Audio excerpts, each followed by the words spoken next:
Hello, how are you getting on? We're doing very well, thanks. Yeah. Excellent, thank you. Thank you for coming along today and coming along and doing a little bit. Very much appreciated. Would you like to do a little bit of talk, or would you like to show the video first and then talk after that, or a bit before and a bit after? Well, I think the only thing that needs to be said before is that this video has been produced with a view perhaps to a bit of crowdfunding. So it's an 11 or 12-minute video just describing a bit about the battle and showing what we plan to do to try and commemorate the battle. But also, it's not the battle's the main thing that we're going to commemorate, but it is through the whole Jacobite era. So it's not just a narrow hour and a half dealing with the battle. It's really we aim to run it from from the Battle of Killiecrankie or the Battle of St. Johnson. Actually, was the first skirmish, right through to the death of Henry Benedict. So we're looking to try and give the background to both sides, the British Army and the Jacobite forces. So that's the idea of the museum. So if you want to play the video, we can then perhaps answer any questions that you might have at the end of that. Excellent. Well, thank you very much for this, and very much looking forward to watching it. I'll pop you back onto mute while I get this played up.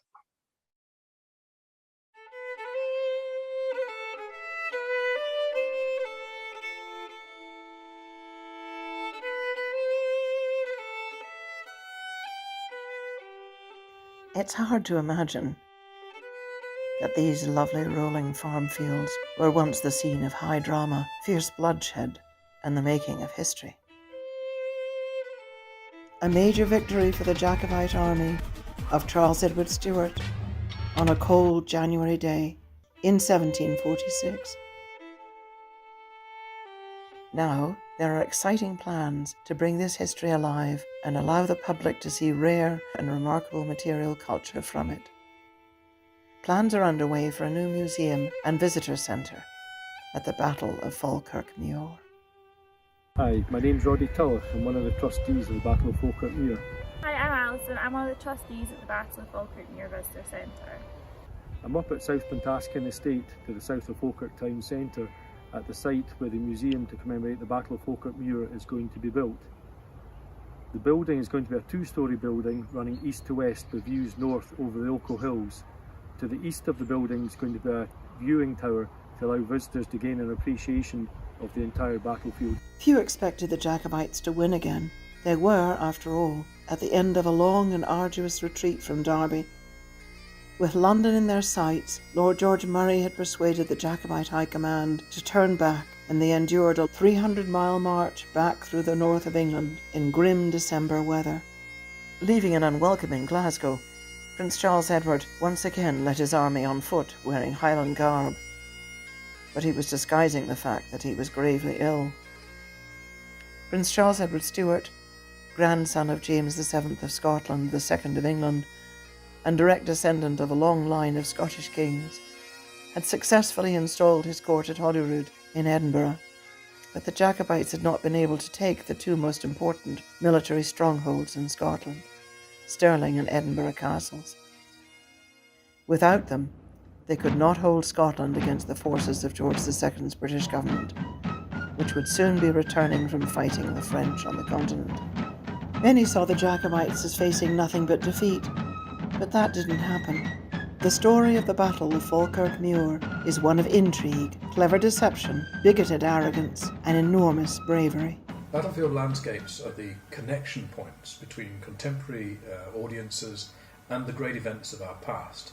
Charles set up his quarters in Bannockburn, south of Stirling, the site of Robert the Bruce's legendary victory. Stirling Castle was commanded by Major General Blakeney, who pulled his troops into the garrison and left the town of Stirling virtually undefended. The town council quickly surrendered to the Jacobites. Our streets would have been strewn with corpses. The Georgian government appointed Lieutenant General Henry Hawley Commander-in-Chief of Scotland. A professional soldier in the service of the Crown, Hawley was notorious for hanging and flogging men, often those serving under him. Arriving in Edinburgh in early January, he found a useful train of 3-pounder guns at Edinburgh Castle and set about transporting them for use on the field. Hearing of the Jacobite advance on Stirling Castle, Hawley prepared to come to Blakeney's aid. The siege of Stirling is a farce, considering what a force will march against them. Critical to the siege of Stirling Castle was the arrival at Montrose of a very nice gift from the French: heavy guns. The government failed to stop the progress of the French guns in a prolonged and dramatic conflict on the River Forth, but Hawley was not concerned.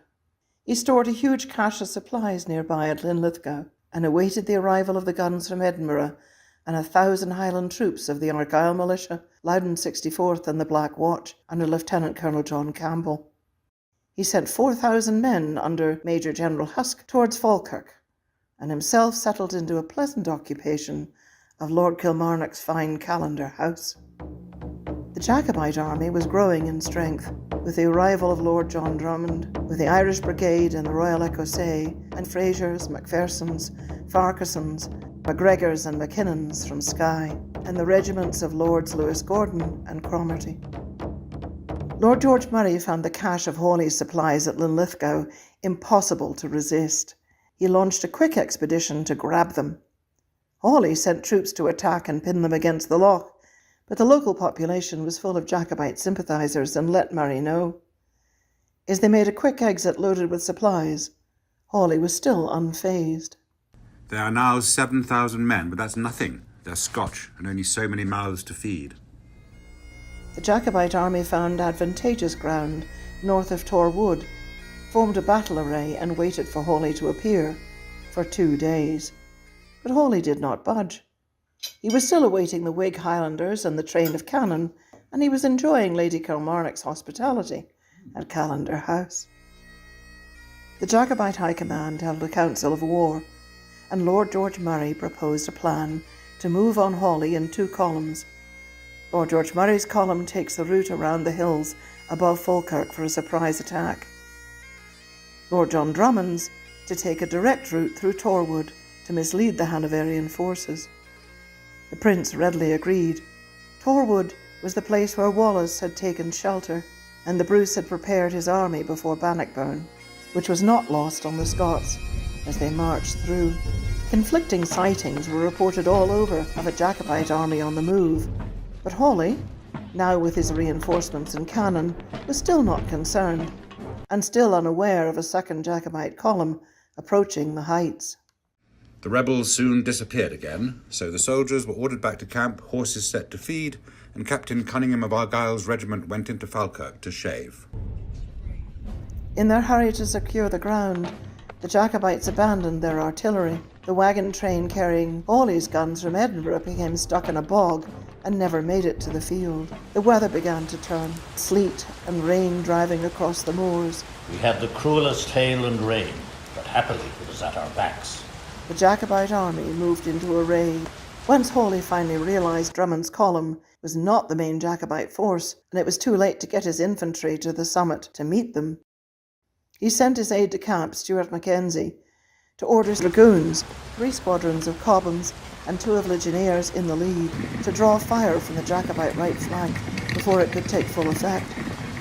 But the Jacobite Highlanders held their fire until the dragoons came close enough for it to do real damage to the advancing horse. The moving cloud of horse in full trot upon us down the summit, I doubted not but they would have ridden over us. The brave front line of the MacDonalds suffered the enemy to come 10 or 12 paces of them without firing, then sent their benediction upon them in rapid and impetuous torrent. Rushed upon the Highlanders at a hard trot, breaking their ranks and throwing down everything before them and trampling the Highlanders under the foot of their horses. Highlanders, stretched on the ground, thrust their dirks into the horses, seized the riders, dragged them down and stabbed them with their dirks. Some of the dragoons broke through and engaged the Lowlanders in the second line in a fierce melee, but with the help of the Athol Brigade, the government horse were finally repulsed, and breaking to their right, went on a gauntlet ride in front of the Jacobite front lines. The disastrous engagement of the frontline dragoons sent Hamilton's 14th into flight with such momentum they tangled with a group of civilian spectators. Clondalkin and the MacGregor's blood was up, and ignoring Murray's orders, they pursued the retreating dragoons and the government infantry toward the Glasgow Volunteer Regiment, who began to open fire as their commander, the Earl of Hume, fled the field. main body of Hawley's infantry was now in formation. Appalled by the sight of fleeing cavalry, they now faced the full impact of a Highland charge, which carried away 4 first-line government regiments. A ravine made its way through the battle array, which, for a while, protected the government right from a Highland charge. They were saved by reinforcement of Cholmondeley and Wolfe, who then greatly outnumbered the Jacobite forces on the north. On O'Sullivan's advice, Jacobite northern flank, led by Lochiel and the Camerons, once again held their fire until the last possible moment, then fired and charged. This was perhaps one of the boldest and finest actions that any troops could be capable of. Cholmondeley and Wolfe reorganised the government regiments into a hollow square formation. The cursed hollow square came up, virtually unassailable by sword-bearing Jacobites, who fired and left behind their long guns. Took out our left wing by flanking them and obliged them to retire in disorder. Until Charles was alerted by O'Sullivan. His Royal Highness, on seeing this, brought up the few regular troops he had, 600 or 700 men and a body of horse.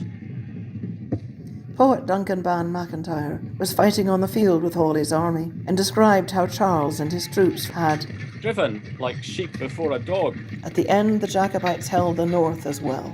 The enemy's horse went off as fast as they could and left us masters of the field. And the little ravine was piled high with bodies. These stones are known as Charlie Stones and are in the location where Charles Edward Stuart commanded his army. Some of the weapons that are going to be exhibited in the museum is very exciting. These weapons were all used during the battle 270 years ago. The ones on the right here are Jacobite weapons, the ones on the left were used by the government army. The Prince and Mary agree that the Jacobites should occupy Falkirk, even though there was a risk from enemy ambush and snipers. Tonight, we shall lie in Falkirk or paradise. As with all 18th century battles, the dead were quickly stripped by battlefield scavengers and their bodies placed in pit graves. This area is known locally as the site of the English graves, which indicates that this is where the dead from the battle are buried. In December 2017, the Trust commissioned a couple of surveys to be done to see what lies below the grass. Results indicate that there's a 7-metre pit cut in the ground. If you take a short walk up from the top of the ravine, you'll come across this monument, which was built in the 1920s to commemorate the battle. Hawley wasted no time in retribution for those who had failed or deserted, and his hangman went to work in Edinburgh. Hawley himself escaped the fate of Cope and was sent congratulations from the Duke of Cumberland. The King being entirely satisfied with your conduct on that disagreeable occasion. Even without securing Stirling Castle, Lord George insisted that the Jacobites head north. The army marched to Aberdeen and to Inverness, there to meet many of the same combatants once again, at Culloden, and into history. We hope you'll support bringing this remarkable story to the public in a beautiful new museum and visitor centre, where you can see fine artefacts which bring the people and history to life, explore the landscape and the events of the conflict, and find a warm welcome and a hot coffee in the cafe.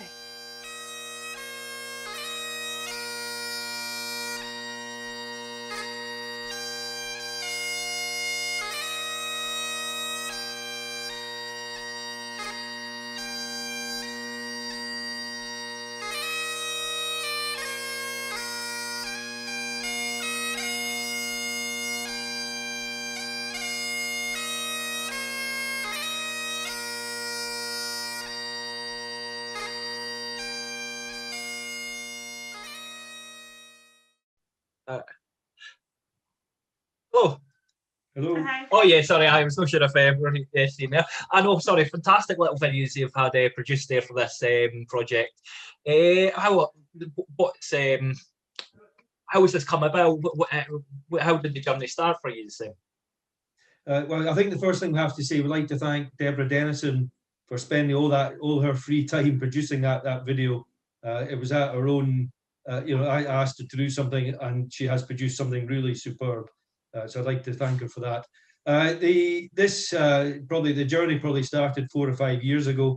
I've got a collection of Jacobite memorabilia that's going to form the sort of backbone to the museum exhibits, and I came across references a number of years ago about the Battle of Falkirk. It's a battle that not many people know about. Everybody's heard of Culloden, and a lot of people have heard about Killiecrankie and so on and so forth.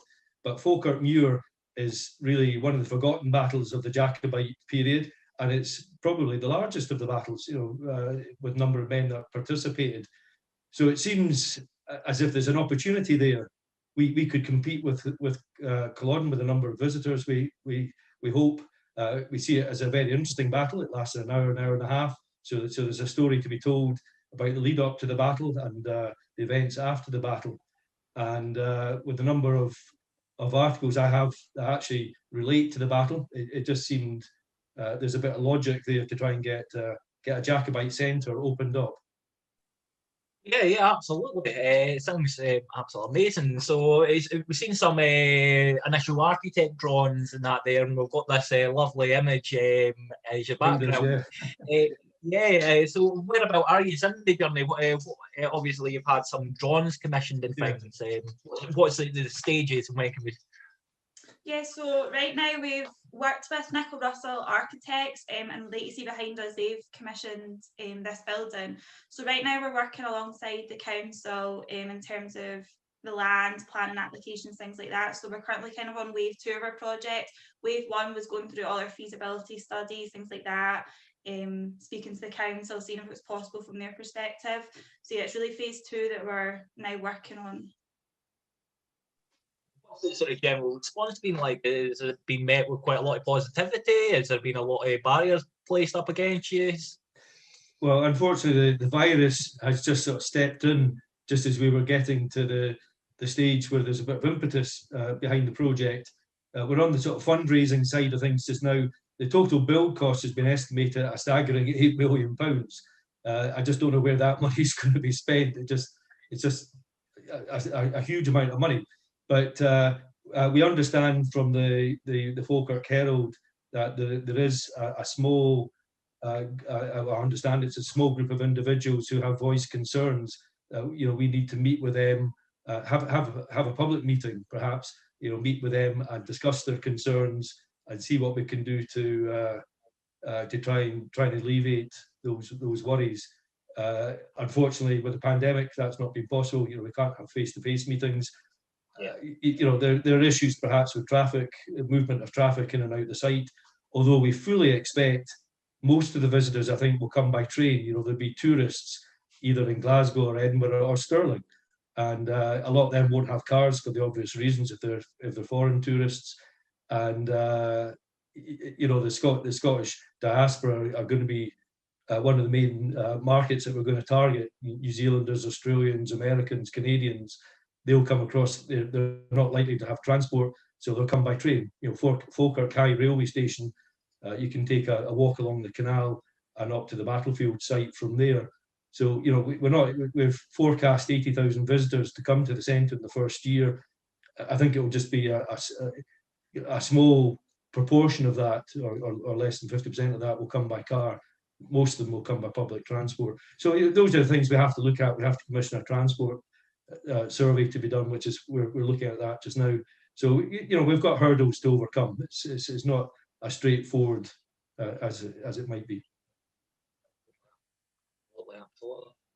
And if anyone out there wants to get in touch to support financially, to maybe offer time, volunteering, or just sort of share the information, where can they find more information? Yeah, we'd love to hear from anyone who either wants more about the project, like you say, get involved. We've got a website, so it's www.falkirkmuir1746.scot.